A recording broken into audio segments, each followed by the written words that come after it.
see you tonight, but his girlfriend thought it was Wednesday, so she made dinner reservation for tonight, so we're going to miss Frank. But Frank played handball with Hunchy, who grew up in our neighborhood.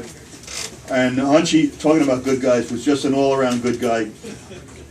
Played basketball at Lincoln on those early teams, and I think he played freshman ball for Seton Hall.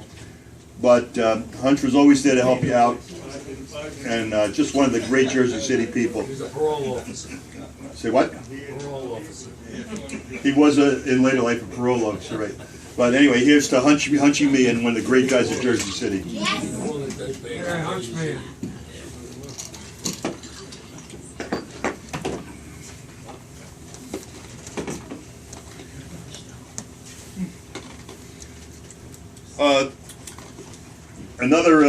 Another great Jersey City legend was a great boxer and a really great character from the West Side area. And my aunt was one of his girlfriends, and Really? oh yeah, Grace Olvento and Frankie were real good friends. And Jackie Schaefer, who was not here tonight, when Frankie came home from Broadway, Jackie took him under his wing, and he just was, he did everything he could with Frankie. And Jackie went to visit him all the time when Frankie was in the hospital. And Bobby told me that your aunt would bring him a red rose, a single red rose, every time she went to see him. And I remember the day of his funeral, Grace called me, my Aunt Grace called me from Florida, and she was from Spring Lake, and she said, well, what am I going to do? My husband will be watching television. I'm the first one out the door, and the news cameras picked me up. And you can't miss me in a big red dress. But anyway, Grace is in Florida, and she's in touch with Bobby down there now. But I want to call up Frank's son, Joey, if you'll do the honors. Absolutely. Good evening, everyone. My name is Joe DePaula. Frankie DePaula was my father. I was only about 3 years old when he passed away, so I really didn't get a chance to know him too much. And the only way that I know him is like from people telling me stories throughout the years. But from what I've been told, he was a great guy, a good guy, a really good guy once you got to know him. But sometimes it was either you loved him or you hated him.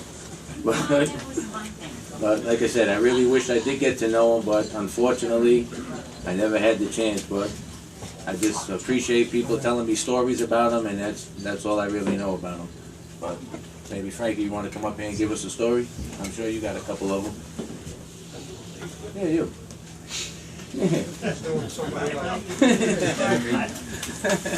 Good man, Frankie. Another one of my high school classmates, Frank Fallice.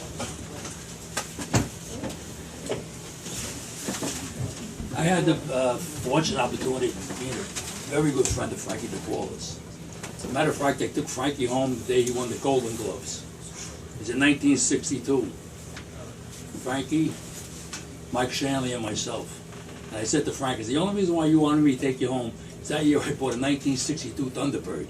So you wanted to come home in a new car as a champion. He said, no, Frankie, I just want you to take me home. But Frankie was really probably one of the better athletes I ever saw. Any sport, baseball, football, he was the champion for everybody. That's what his problem was. He tried to help everybody's cause. But Frankie, God bless you wherever you are. Yes.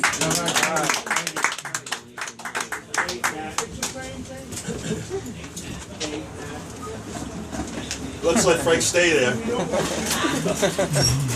As long as you're there, Frank, tell us about Petey DiNardo. Petey DiNardo was a football player when we first met him at Lincoln High School, and Frankie met him later on, so he's going to do the honors. Petey DiNardo. I know Petey, I know his brothers very well. But everybody was Petey, not Pete or Petey or Peter. He was always known as Petey DiNardo to his friends and his family. Athlete, he was an old county with Lincoln High School. He was a professional boxer. He had one fight, knocked the kid out in the first round, After the kid knocked him down, he got up, knocked the kid out, and said, "Frankie, this is the end of my fighting career. I'm going to leave as a one-time winner." He played with the West New York alumni. He's coached by Julie Soroka, who was his coach at Lincoln High School. Petey was a politician also. He was sheriff for 3 years. He was the campaign manager for Joe Cassidy. He was the sheriff for Hudson County for 12 years. Petey probably helped everybody that he probably could. Just an all-around nice guy. Comes from a family of 20 brothers and sisters. He tried to help everybody he can.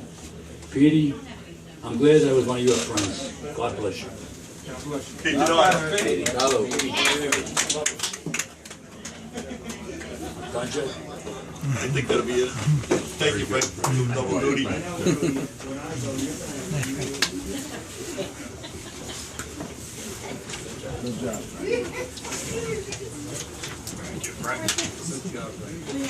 One of the things that comes to mind is we're losing so many of our friends.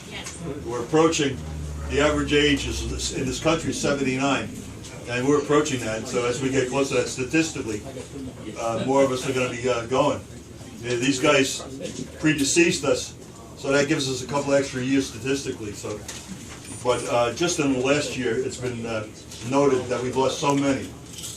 Frankie and I used to go to see Junior Shanley once a year. Last year we were a little reticent in getting back down there, and by the time we got to go, we got the word Junior passed away in Atlantic Highlands where he was. You know, let's see. I mean, if I Jack Miller's old partner passed away last year, Tommy Bragan. Yes. And he passed away just recently. John Quirk, one of our friends from Jersey City, died recently. Talked about my classmates. Two of Frankie and my classmates, in fact, my classmates from PS17 and Lincoln, Frank Godagno and Irene Seligman Ellis, passed away last year. Irene had gone, she was in her second marriage, found happiness in California, retired. Her and her husband were teachers, and they were notable teachers in California. They both had commendations. They both retired. They went on a cruise. Irene was stricken on a cruise, but she apparently had something brewing in her. They took her off the boat. They operated, but she didn't survive. Just a terrible tragedy. And luckily, a couple of years ago, she came back to town. She alerted us, and a bunch of us, Frankie, myself, and a bunch of our friends. Tony, were you there too, weren't you? We went over to Casa Dante, which is also dead now. We went over to Casa Dante and we had a wonderful dinner with about 20 of our old classmates from Lincoln. Let's see who else died. Oh, Bobby Blue. Bobby Blue passed away last year too. And we had just seen him, and then we went down and he was dead. Where do you go? The oldest woman I ever knew, the oldest person I ever knew passed away. Dorothy Werner. We had done stories about Dorothy, and she passed away last year. Dorothy was the mother of the oldest surviving parent from our class at Lincoln, and she died at the age of a little over 100. And recently, who died? Jimmy Dupree. John Torino. John Serino passed away recently. Kenny Albers used to be president of Provident Bank, and he's Jackie Shaver's brother-in-law, died down in Spring Lake. And my cousin just died, my cousin Charlie Alvetto just died last week. He was my favorite cousin, and he passed away last Sunday morning. His dad had the West End Manor down in Long Branch for years, and his dad died a year ago at the age of 95. He's the oldest in our family. At the age of 95, they found him dead in his apartment down in Tinton Falls on a Wednesday. On the Tuesday, he had been in Atlantic City playing blackjack. So that's the way to go. And two of my friends are very ill now. Holcomb Bergwin, who we went to high school with, he called me from the West Coast. He's got a couple of weeks to live. And one of my dear friends, Mark Kazor, who some of you know. So it's important that we get these memories in and these we perpetuate these memories. Getting back to our toasting ritual, let's bring